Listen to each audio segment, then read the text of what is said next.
दर्शकबिन नमस्कार। अहिले तपाईँ हेर्दै हुनुहुन्छ समदर्शी अनलाइन र पूर्वाञ्चल स्टेज अनलाइन। आज एउटा नयाँ कुरा लिएर म उपस्थित भएको छु।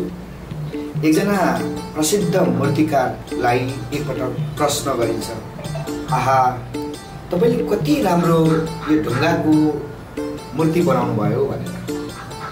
त्यतिखेर त्यो प्रसिद्ध मूर्तिकारको उत्तर के हुन्छ भने, यो मूर्ति मैले बनाएको होइन, वास्तवमा त्यही थियो, त्यही ढुङ्गाभित्र थियो, त्यसलाई मैले खोजेर निकाल्ने काम मात्रै गरेको हुँ भने। यसरी बुझ्दाखेरि वास्तवमा हरेक चिजहरूमा एउटा राम्रो, एउटा सुन्दर आकृति लुकेको हुँदो रहेछ र त्यसलाई पहिचान गर्न सक्ने क्षमता, प्रतिभा, कला मान्छेमा निहित हुनुपर्दो रहेछ। आदरणीय दर्शकवृन्द, म तपाईँलाई एउटा प्रश्न गर्न चाहन्छु। यदि तपाईँले यो बाटोमा भेट्नुभयो भने यसलाई के गर्नुहुन्छ? धेरै भए मान्छेलाई अल्झाउँछ होला अथवा दुर्घटना हुन्छ भनेर यसलाई बाटोबाट साइड लगाउनुहुन्छ र कुनै व्यक्तिले भेट्यो भने यो एकचोटिलाई खाना बनाउन काम दिन्छ भनेर घरमा बोकेर लानुहुन्छ होला अथवा यसलाई व्यवस्था गर्नुहुन्छ होला। र मैले पनि गर्ने त्यही नै हो। हरै भए यसलाई जाडोको सिजनमा आगो तापेर सकिदिन्थेँ। तर आज अलिकति कथा फरक रहेको छ। धरमपुर 8 सम्झना चोक निवासी बिर्खबहादुर लिम्बू काम्बाङज्यूले यसलाई भेट्नुभयो भने के गर्नुहुन्छ? उहाँले यस्तो आकृति निर्माण गर्नुहुन्छ र हजारौं रुपियाँमा बिक्री गर्नुहुन्छ। आज हामी उहाँको विषयमा तपाईँ समक्ष केही जानकारीहरू लिएर उपस्थित भएका छौँ। उहाँले बनाउनु भएका अत्यन्तै कलात्मक चित्रहरू, कलात्मक प्रतिमाहरू लिएर हामी तपाईँलाई देखाउनेछौँ र आज हामी उहाँसँग छोटो कुराकानी गर्नेछौँ। अहिले हामीसँग हुनुहुन्छ बिर्खबहादुर काम्बाङ लिम्बूज्यू। उहाँ चाहिँ शिवशताक्षी 8 नम्बरबाट हुनुहुन्छ र सम्झना चोक अलिकति पुग्नु पर्दैन, एक स्टेप बाटोबाट दक्षिणपट्टि आउँदा दाहिने साइडको दोस्रो घर उहाँको रहेको छ र यहाँबाट तपाईँले आवश्यक पर्यो भने यस्तो सामग्रीहरू खरिद गर्न सक्नुहुन्छ। र आज हामी उहाँको निवासमा छौँ। मैले तपाईँलाई सोधिसकेको छु, अब उहाँलाई म यो सोध्छु, तपाईँले यो के को आकृति निकाल्नु आउनुभएको छ? सर्वप्रथम तपाईँलाई स्वागत छ। यो तपाईँले के को आकृति बनाउनु लाग्नुभएको? यसको चाहिँ मैले के को आकृति बनाउनु लागेको भने यो चाहिँ एउटा यो घोडा बनाउन आँटेको खास चाहिँ होइन, यसलाई जम्प हान्नु आँटेको घोडा बनाउन आँटेको छु। तर यसलाई चाहिँ पिस भएर आएको यो भाग चाहिँ यता यो भाग चाहिँ घोडाको टाउको हुन्छ होइन, यो भाग चाहिँ खुट्टातिर हो। ए यो खुट्टा माथितिर चाहिँ टाउकोतिर भएको। ए हजुर, यो टक्कै मुनि राख्ने स्ट्यान्ड, यो चाहिँ स्ट्यान्ड भयो। अनि यता चाहिँ यो टाउको भयो अनि यहाँ चाहिँ खुट्टा छ अनि यता खुट्टा टेक्नु घोडाको भाग। अब यो बनिसकेपछि तपाईँले लगभग पारिश्रमिक अथवा यसलाई बेच्नु पर्यो भने कति लाग्यो? अब यो चाहिँ तपाईँको अब खासै बजारको चाहिँ अब हाम्रो हुनु त कलाको चाहिँ खासै त्यो हिसाबहरू मूल्य त हुँदैन होइन भने चाहिँ होइन।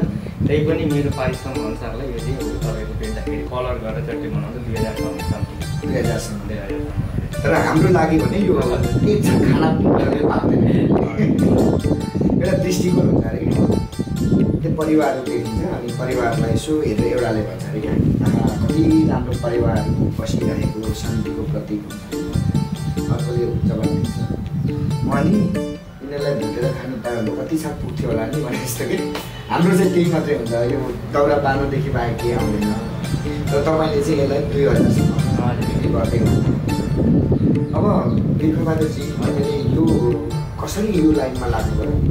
यो मैले हुनु चाहिँ मैले धेरै पहिले गरेको थिएँ होइन, आजभन्दा लगभग 20-22 वर्ष अगाडिको कुरा हो। सानैदेखि देखेर म जो पढ्दै गर्दाखेरि मैले चाहिँ पढाइमा खासै त्यति साह्रो मेरो इन्ट्रेस्ट भएन होइन, ध्यान गएन।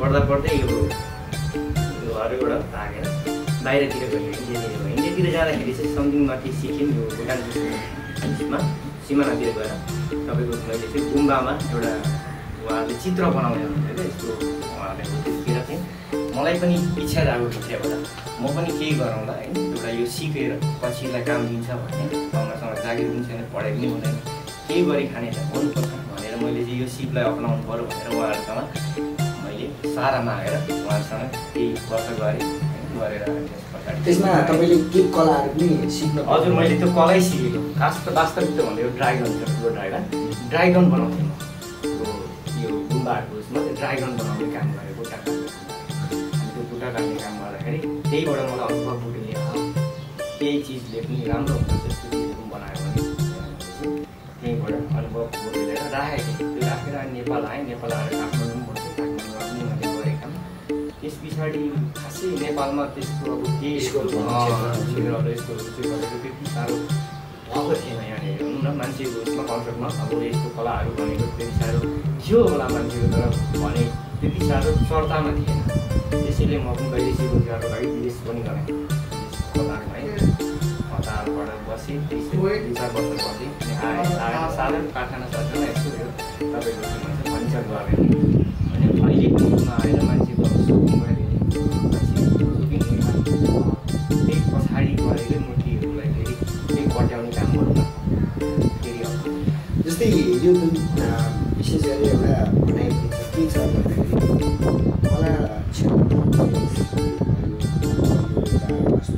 कला यो क्षेत्रमा लाग्ने मान्छेहरूले चाहिँ धेरै दुःख कष्ट बेहोर्नुपर्छ भन्नुहुन्छ।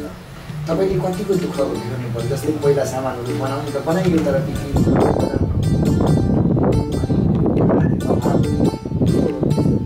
अलिकति दुःखको दिनहरू सम्झिनुहोस् त। हजुर मलाई दुःख चाहिँ दुःखै भयो। सुरुमा चाहिँ कस्तो भयो भने अब तपाईँको मार्केटिङ कसरी गर्ने होइन, मार्केटिङ गर्नुको लागि एउटा ठाउँ चाहियो, तर बनाउनु त मेरो यो एउटा प्रहर पनि थियो र पछि गएर मैले यो निकाल्दै गएपछि त काम अर्को गर्नुको लागि बाध्यताले पनि आफ्नो निकाल्नु पऱ्यो, एउटा पहिचान पनि होस् कि अब पैसै मात्रै ठुलो होइन नि भन्ने भयो। अब एउटा सिपहरूलाई चाहिँ केही छोडेर जाउँ न साथ भनेर त्यस पछाडि फेरि यसलाई अपनाएर बजारतिर मार्केटिङ गर्नु लग्यो। दुःख त भयो, दुःख त त्यसो त तपाईँको मार्केटिङ गर्दाखेरि कसैले अब हो यो त्यस्तो दामहरू पाइनँ, नपाएपछि गाह्रो हुने हुँदै भए पनि अहिले चाहिँ यो साथीभाइहरूले धेरै अलिअलि एउटा यसो सहयोग गर्दै हुनुहुन्छ, निकाल्ने कोसिस गर्दैछु। अब छोड्नु त अब गरिहाल्यो होइन, अब त के छोड्नु भनेर भए नभए पनि लागिरहेको छ। आदरणीय दर्शकबिन, अहिले यहाँनिर कलात्मक किसिमका बुद्धको मूर्ति अनि त्यसै गरी यो विभिन्न कलात्मक ढङ्गका चिजहरू हामी तपाईँलाई देखाइरहेका छौँ। हर्कत बिर्खबहादुर काम्बाङ लिम्बुज्यूको घरमा छौँ र यो घरदेखि पछाडिपट्टि उहाँको सानो एउटा बनाउने निर्माण गर्ने एउटा ठाउँ वर्कसप जस्तो छ। त्यहाँनिर चाहिँ हामी तपाईँलाई देखाउँछौँ रुखका जराहरू छन्, त्यहाँ काठका टुक्राहरू छन्। त्यहाँनिर चाहिँ केही सम्भावना छ कि जस्तो हामी देख्न सक्दैनौँ। किन यसरी फोहोरहरू भेला पारेर राखेको होला जस्तो लाग्छ। यो यस्तो काठको टुक्राहरू, काठको जराहरूबाट उहाँले चाहिँ सुन्दर आकृतिहरू निकाल्नुहुन्छ र यो वास्तवमा यो बुझ्ने हो भने यो कला अत्यन्तै समृद्ध छ, अत्यन्तै महान छ, तर बुझ्न निकै गाह्रो छ। अनि यो ड्राइगन हामीले तपाईँलाई देखाइरहेका छौँ। यो ड्राइगन चाहिँ विशेष गरी गुम्बाहरूमा खोप्ने गरिन्छ, यहीँबाट उहाँले सुरुवात गर्नुभएको भनेर उहाँले हामीलाई भन्नुभएको छ। र अब तपाईँले व्यावसायिक रूपमै गर्नु पऱ्यो भनेर सोच बनाउनु भएपछि कति वर्ष भयो? यो मैले धेरै भएको छैन, यो मैले तपाईँको कति 3-4 वर्ष लाग्यो, 4 वर्ष लाग्यो मोटामोटी होइन, 4 वर्ष लाग्यो। अनि यसो विचार गरेर त्यति थाहा त्यतिखेर सुरुमा गर्नु मलाई गाह्रै भयो। मसँग अब सामान त थियो अलिअलि, तर भने जस्तो सामान थिएन। अहिले हातैले होइन प्रायः धेरै जस्तो हातैले खोपेर गर्दैछु। अब यो सामान नेपालमा पाउँछ होला ठाउँमा, तर मसँग अब त्यस्तै अब स्थितिले त्यस्तै गरेको थियो। अहिले तपाईँले यो बनाउनु त्यतिको बनाउनलाई यहाँनिर चाहिँ के सामग्रीहरू लागेको छ त? तपाईँको प्रायः धेरै जस्तो चाहिँ मैले पहिला चाहिँ सुरु चाहिँ भन्छरले नै काटेको छु होइन, यो जरा खनेर ल्याउने हो होइन। जरा निकालेर ल्याएपछि अब यसको के भन्छ होइन हुनु त अब यो त अलरेडी बनिसकेकै हुन्छ हुनु चाहिँ तर थोरै यसलाई चाहिँ कोट्याउने ढाल्ने मात्रै हो यसलाई कोट्याउने मात्रै मेलो भयो होइन यसले यो त उसको सुन्दरता आफै छ तर आफूले पहिचान्नु पर्यो चिन्नु पर्यो यसलाई के बनाउँदा हुन्छ बेस्ट होइन भनेर यसलाई हल्का कोट्याएर थोरै निकाल्ने सफा गर्ने मेलो गरेको छ यो चाहिँ सुरुमा यति ठुलै थियो कि हजुर यस्तै खालको होइन ठुलो साह्रै ठुलो पनि थिएन ठिकै ठिकै थियो यतापट्टिको एउटा जरा भयो यो दुईवटा जरा यो फाल्गुन जरा यो माथि यो के को जरा यो चाहिँ रङ काठको ठिक काठ हो यो एउटा जरा यताको हजुर एउटा यता हजुर अनि यहाँनिर चाहिँ अल्गा यो बिचको भाग भयो बिचको भाग थियो अनि त्यसलाई चाहिँ आकृतिमा ढाल्नुभयो अब यहाँदेखि मुनि चाहिँ माछा पकायो हजुर यसलाई चिज पकाएको माछा पकाएको हुन्छ यो एउटा वास्तुकला हुन्छ होइन यो तपाईँको गर्नु दिएको वास्तुकला भनेको अब वास्तुकला पनि हुन्छ अब आफूले यसलाई चाहिँ तपाईँले कतिमा बिक्री गर्दैन अब यो तपाईँको मिहिनेत अनुसार त मेरो समथिङ यो 15 दिनै लाग्छ होइन दिनको 1000ले पनि मैले भन्दा पनि हुन्छ तर अब उता मोटामोटी हिसाब गरेर गर्दाखेरि 20-25 हजार समथिङ पुग्छ 20-25 हजार 15 दिन लाग्छ 15 दिन लाग्छ यसको अब के गर्न बाँकी रहेको अब यसलाई माछाको निकाल्नु पऱ्यो होइन यसलाई सफा गरेर फिनिसिङ गर्नु पऱ्यो यसलाई चिल्लो बनाउनु पऱ्यो अनि यो माछा पक्रे पनि स्टिम गर्नु माछाको स्टिम अनि तपाईँको अफिसियल कुराहरूमा राख्नको लागि राम्रो हुन्छ सुबेर खाद्य पनि हुन्छ अब एउटा कुरा सोधौँ न तपाईँलाई अब जस्तै यस्तो क्षेत्रमा लाग्ने सम्भावना नभइसकेपछि मान्छेहरूले जस्तो आफ्नो परिवार बुवा आमाबाट भने यो के गरेको के गरी बसेको काम नपाएर विदेश जा अथवा पुलिस जागिर खोज भन्ने खालको टाइपको आयो कि आयो हजुर त्यस्तो हुन्छ अब हुन्छ परिवारमा कस्तो भने अब सबैलाई हुन्छ अब आफ्नो एउटा समस्या हुन्छ होइन घरमा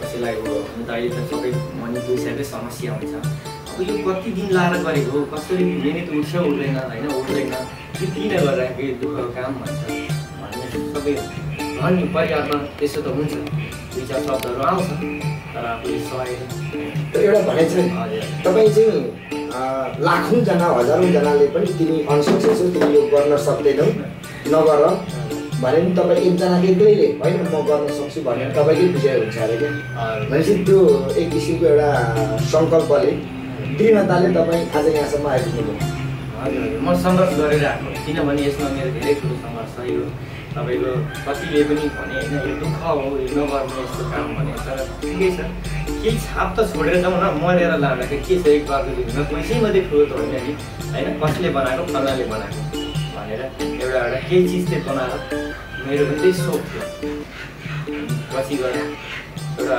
जस्तै अब हाम्रो नेपालमा अब अरण्य हुनुहुन्थ्यो उहाँले अब कस्तो चित्रहरू बनाएर उहाँले मूर्तिहरू बनाएर नाम अहिले पढिरहेको छु तर हाम्रो त त्यति साह्रो नाम नभए पनि गाउँठाउँमा केही एउटा होस् न कसले बनाएको भनेर हाम्रो पुस्ताहरूले हेरौँ न पछि त्यो पनि हो अनि जस्तै यो यस्तो बनाउनलाई चाहिँ तपाईँले भनौँ न त्यो सामग्री हुन्छ नि यो त अब काठ त भइहाल्यो तर यसलाई खोप्नु पर्यो अब बन्चरो प्रयोग गऱ्यो भने अरू के प्रयोग गर्यो यो बन्चरो सुरुमा चाहिँ मैले बन्चरै चलाएको मसँग अब इलेक्ट्रिकको ठुल्ठुलो काट्ने मेसिन छैन होइन अब यस्तो बन्चरो नै सुरुमा यो गरेर अनि बटाली मच अनि यो ब्लेन्डरहरूले काट्ने सफा यसलाई अब हातले सरेसले सफा गर्नु पर्यो भनेपछि निकै संवेदनशील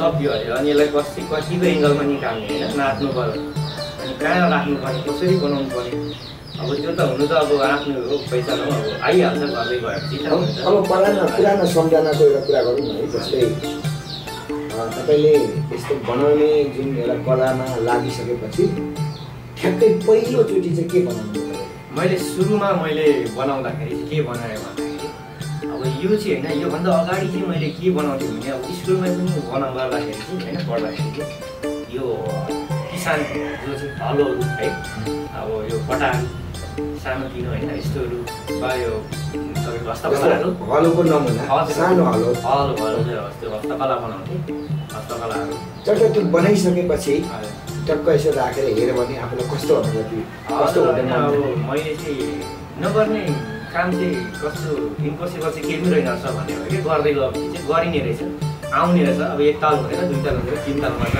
अवश्य हुन्छ होइन यो त एउटा एकैचोटि त आउँदैन गर्दै गएपछि त त्यसलाई त अब आउनै त हो नि नगरेपछि त केही आउने होइन त्यही भएर मैले चाहिँ त्यो सुरुमा चाहिँ त्यो बनाएँ अब म तपाईँको चित्रहरू पनि कोर्थेँ चित्रहरू पनि बनाउँथेँ अब तपाईँको चित्रहरू ढुङ्गाहरूमा कोर्ने चिप बनाउने जस्तै अब कसैले सिमेन्टबाट मूर्तिहरू बनाउँछ हजुर हजुर हजुर ढुङ्गाबाट बनाउँछ तपाईँले चाहिँ काठबाट काठबाट मैले चाहिँ काठको ढुङ्गा पनि बनाउँछु मैले ढुङ्गा पनि छ मसँग छ होइन ढुङ्गा पनि म बनाउँछु ढुङ्गा पनि ल्याएको छु मैले मसँग ढुङ्गा पनि बनाउने उयो छ मैले ढुङ्गा पनि खोपेको हो मैले अब तर प्रायः मलाई चाहिँ किनभने अब सबैले ढुङ्गाइ पनि गर्छ कति काठ पनि गर्नु न त भनेर काठतिर पनि लाग्यो जस्तै अहिले त यो वास्तुकलाहरूको जुन एउटा डिमान्ड छ नि धेरै राम्रो हुँदै जाँदैछ मान्छे शौखिन भएका छन् अब आफ्नो अफिस सजाउनको लागि बस्ने रुमहरू सिटिङ रुमहरू डेकोरेसन गर्नको लागि चाहिँ अत्यन्तै शौखिन छ त्यो भएको हुनाले अब यो यसको मार्केट त घट्ने भन्दा पनि बढी नै राखेको अवस्था छ यसलाई उद्योगकै रूपमा विकास गर्न सकिन्छ सकिँदैन यसलाई सकिन्छ सक्नु चाहिँ तर अब म चाहिँ अहिले गर्ने एक्लै छु होइन यो गर्नु सकिन्छ नसकिने होइन तर अब उहाँहरूले अहिलेको युग अनुसारले अब जस्तो जस्तै निकालेर पनि हुँदैन अब निकालिसकेपछि एउटा वास्तुकला प्रायः जस्तो धेरै जस्तो बिक्ने वास्तुकला हो होइन अनि एन्टिक पिसहरू भन्छ एउटा दिमाग लाएर निकालेको हुन त अब कुनै ठुल्ठुलो अब चित्रकारहरूले आफ्नै आविष्कार गरेर निकालेको हुन्छ तर हामीले चाहिँ त्यत्रो ठुलो चित्रकार पनि होइन साधारण ठिक सक्ने क्षमता अनुसारले अब निकालिन्छ बिस्तारै गर्दा निकाल्न होइन र पनि अब यो तपाईँको साधारण तरिकाले निकालिन्छ तर फिनिसिङमा अहिले चाहिँ धेरै खोज्छन् मान्छेले होइन राम्रो वास्तुकला धेरै जस्तै अहिले अब हाम्रो त नेपालै भनौँ न नेपालमा जस्तै अब अन्धविश्वास एउटा होइन हुनु चाहिँ विश्वास हो कि अन्धविश्वास हो यो कुरा चाहिँ म आध्यात्मिक विश्वास आध्यात्मिक विश्वासले अब हुनु त उहाँहरूले पनि र वास्तुकला बढी माग्छ नेपाल वास्तुकला र कलामा भन्नेले कला पनि माग्छ एन्टिक पिसहरू दिएर जस्तो होइन राम्रो हो यतातिर सडक परेको यो चाहिँ एन्टिक पिस भयो हजुर एन्टिक पिस परेको यसमा चाहिँ वास्तुशास्त्र अनुसार चाहिँ छैन अर्थ छैन छ मेन छ यहाँ माछा छ कि यो माछा पनि एउटा के भन्छ भने यो माछाले पनि एउटा यो सुखको उयो दिन्छ अरे क्या सुख यो माछा भन्छ नि तर अब यो खाइरहेको चाहिँ हुँदैन होइन यो चाहिँ जस्तै जम्पिङ गर्दै एक लाइन पनि हिँडेको होइन जोडी हुनुहुन्छ त्यो पनि भने सुनेको थिएँ सुन्नु चाहिँ होइन तैपनि अनि यो चाहिँ अब बबुलाको छ माछा चाहिँ हामीले एउटा एउटा तरिकाले त्यो चाहिँ अब आध्यात्मिक रूपमा पनि वास्तुशास्त्र अनुसार केही रूपमा राम्रो भयो एन्टिक पिसको रूपमा हेर्ने भने यसले सो पनि राम्रो अनि यो चाहिँ यो बुद्धको हो गौतम बुद्ध यो बुद्धको हो यो चाहिँ टप्पैसम्मले यो सानोतिनो खेर गइसकेको काठलाई पनि होइन सदुपयोग गर्न सकिन्छ यो चाहिँ ट्याक्कै है कलात्मक ढङ्गले यति भएपछि यो संसारले खोज्दा एउटा बुद्धको प्रतिमा बनिन्छ एकदम अद्भुत छ क्या तपाईँको कला किनकि यो फालिसकेको काठलाई हामीले भगवान् बुद्ध सम्झेर यसलाई भगवान् बनायो बुद्ध बनायो कोही गणेश बनायो होइन अब यसलाई केही चिज पनि बनाउन सकिन्छ ढाल्न सकिन्छ उहाँ चाहिँ लाफिङ बुद्ध हजुर लाफिङ बुद्ध बनाउनु कोसिस गरिरहेको छु यो अझै सिकेको छैन हजुर हजुर यो होइन यो गरेको तर मैले त्यतिकै यो काठको काठ अनुसारले होइन निकाल्नु खोजेको भनेपछि जस्तै हामीले यो विषयमा कुरा गर्दै थियौँ कि होइन यो चाहिँ तपाईँले ठ्याक्कै एउटा जरा भेट्नुभयो यो जरा भन्नाले हाँगा हो यो हाँगा तपाईँ रुखेको हाँगामा आँखाहरू टक्क छ नि यता माथिको कभर भएको तपाईँ यो बनाउनु भयो यो चाहिँ बाघको चित्र होइन यो बाघको चित्र सानो यो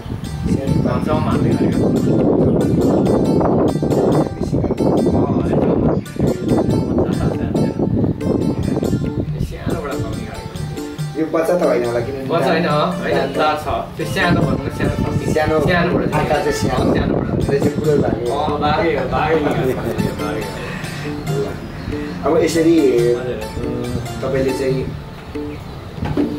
कलाहरूलाई अगाडि बढाउँदै हुनुहुन्छ अब तपाईँ के चाहनुहुन्छ जस्तै साथीभाइ इष्टमित्र देशले मलाई कसरी हेरोस् भन्ने चाहनुहुन्छ जस्तै तपाईँको मकसद हुन्छ नि इच्छा तपाईँको उद्देश्य यति भएदेखि मलाई अलिकति आत्मसन्तुष्टि मिल्थ्यो अथवा सरकारले त तपाईँलाई कलाकार अथवा राम्रो प्रतिभा भएको मान्छे भनेर चाहिँ सम्मान गर्दा के गर्दा तपाईँलाई आत्मसन्तुष्टि मिल्छ अब मलाई सम्मान चाहिँ त्यस्तो चाहिएन होइन मेरो चाहिँ जस्तो चारैतिर अब जस्तै नेपालमा यो के भने अब सबैले अब हेरौँ होइन उहाँहरूले पनि होइन राम्ररी मलाई अब सम्मानै गरौँ यता उयो गरौँ भन्ने होइन यसमा चाहिँ मेरो अब यो चाहिँ के चाहिँ सन्तुष्टि छ भने म चारैतिर नेपालमा होइन जति पनि होइन बनाएर खिचियोस् भन्ने चाहन्छु म चाहिँ यहाँहरूले मन पराइदिउँ होइन जति पनि यो कलालाई अब जुन गरेर अब बनाइएको छ यसैमा अब ध्यान दिएको छु म त्यति नै म चाहन्छु किनभने मन पराओस् राम्रो उनीहरूले पनि होइन।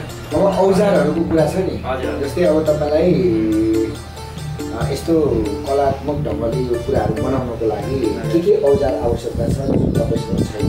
मसँग अहिले आवश्यकता के छैन भन्दाखेरि यसलाई निकाल्ने जस्तै फिनिसिङ गरेर निकाल्ने हुन्छ एउटा काट्ने हुन्छ त्यसको मलाई आवश्यकता छ र जो यो मसिनो काट्ने बिटहरू हुन्छ त्यो चाहिँ अहिले अब जस्तै टेक्निकल अहिलेको युगमा होइन अहिलेको उसमा चाहिँ अब यो हातले मसिनो उयो गरेर अरू बटालीहरूले मात्रै पोसिबल छैन होइन, निकाल्नु गाह्रो छ। त्यसले गर्दाखेरि त्यो चाहिँ मसँग छैन। जस्तै यो कुल्ने मिसिन छैन, यो हातैले हातैले चिर्ने यो भन्छ एउटा यसलाई कटिङ गरेको छु। हजुर हजुर जसमा गर्दै गर्नु पर्यो, भाँचिन्छ कि टुट्छ के भन्दै त्यस्तो भएदेखि अझै राम्रो। हजुर त्यो भयो चिल्लाउने हुन्छ नि, चिल्लाउने हजुर फिनिसिङ दिने त्यो मेसिन हजुर त्यो पनि चाहियो, त्यो पनि छैन। अनि जस्तै अब अर्कै तरिकाले गर्छु म आफ्नै टेक्निकलले निकालेको। अब त्यो तपाईँ यस्तै तरिकाले निरन्तरता दिनुहुन्छ कि अब त्यो औजारहरू लिने सोचमा? म अहिले लिने सोचमा छु। मसँग अहिले कस्तो भने मसँग पनि अब लकडाउनले गर्दा पुरानो लकडाउनले गर्दाखेरि जति मोटामोटी मेरो पनि यो कामहरू धेरैहरू डुबेको छ होइन। जस्तै अब म पहिला त कारखाना फर्निचरै गर्थेँ, अनि फर्निचर गर्दा गर्दै अब फर्निचर पनि मैले छोडेर हल्का छोडेको मतलब 30% गर्छु केही मात्रामा। अब त्यसमा भन्दा पनि अहिले जम्मै कुराहरू महँगी भयो, सबै सामानहरू किनेको मात्रै त अब छैन, साह्रो पर्छ। अब किनेको भन्दा पनि थोरै दाममा माग्छन् सबैले। अनि त्यो भन्दा चाहिँ अब यतातिर लाग्नु पऱ्यो। यो कलाले अब पैसा नकमाइ पनि अब दुई चार नाम होस् ठाउँमा कलाले बनाएको भनेर कलातिर लागेको छु र औजारहरू पनि भेला गर्ने कोसिस गर्दैछु। अब दुई चार पैसा कमाउँदै एउटा कुरा सोध्नु है, जस्तै जिज्ञासा के भने अब तपाईँ आफ्नै फर्निचरहरूको काम गर्नुहुन्छ र कुनै पनि फर्निचर कम्पनीहरूले तपाईँसँग एग्रिमेन्ट गर्नु पऱ्यो, यस्तो जस्तै ड्राइगनको चाहिँ नक्सा हाम्रो लो रेटहरूमा कुद्ने चलन छ नि, त्यसको चाहिँ तपाईँ कतिसम्म प्राइस लिनुहुन्छ? मलाई चाहिँ त्यस्तो प्राइस भन्नाले पनि होइन, उहाँहरूले अब कार्ड उपलब्ध गराइदियो भने चाहिँ म हाजिरा मात्रै लिन्छु होइन। अब कार्ड उपलब्ध गराइदिनु भएन भने अब मसँग पनि कार्ड त खासै छैन। अहिले चल्तीको हाजिरा चाहिँ कति छ? अहिलेको चल्तीको हाजिरा भनेको 1000 चाहिँ समथिङ पनि छ होइन दैनिक र अब आफ्नै तपाईँले एउटा ड्राइगन बनाउनुको लागि 5 दिन लाग्यो भने 5000, 10 दिन लाग्यो भने 10000। हजुर हजुर त्यही हो। पारिसम्म चाहिँ लिन्छु, दिनको 1000 लिन्छु म। कतै त्यस्तो बोलावट भयो भने जान सक्नुहुन्छ? सकिन्छ। ओके, तपाईँसँग भेटिहाल्नु तपाईँको यो कला जुन छ प्रतिभा छ यसलाई अझै धेरै बृहत रूपमा लानु होला अनि यस देश विदेशबाट तपाईँलाई चिनोस्, तपाईँको कलाको सम्मान होस्, उचित कदर होस्, तपाईँलाई धेरै धेरै शुभकामना छ। आदरणीय दर्शकबिन, आज हामीले सुसुप्त अवस्थामा रहेको उहाँ कला क्षेत्रमा पारङ्गत हुनुहुन्छ, एकदमै राम्रो राम्रो चिजहरू उहाँले बनाउनु भएको छ, हस्तकलाहरू बनाउनु भएको छ, तर त्यति धेरै चर्चामा उहाँ हुनुहुन्न, त्यति धेरै मानिसहरूले उहाँलाई चिनिसक्नु भएको छैन। तर उहाँले धेरै मानिस समक्ष एउटा कला लिएर पुग्ने एउटा अठोट गर्नुभएको छ। हाम्रो बिर्खबहादुर काम्बाङ लिम्बूको यो अठोट यो सपना पुरा हुन सकोस् र तपाईँ पनि उहाँलाई सम्पर्क गर्न चाहनुहुन्छ भने उहाँको ठेगाना ठ्याक्कै धरमपुर चोकबाट आउने सम्झना चोकदेखि अलिकति अगाडि, धरमपुर चोकतिर अलिकति एउटा बाटो अगाडि भनौँ न 50 मिटर जति छ, झिलझिले बजारको छेउमा। अनि त्यहाँनिर चाहिँ तपाईँले कन्ट्याक्ट गरेर ठ्याक्कै तपाईँ आउन सक्नुहुन्छ।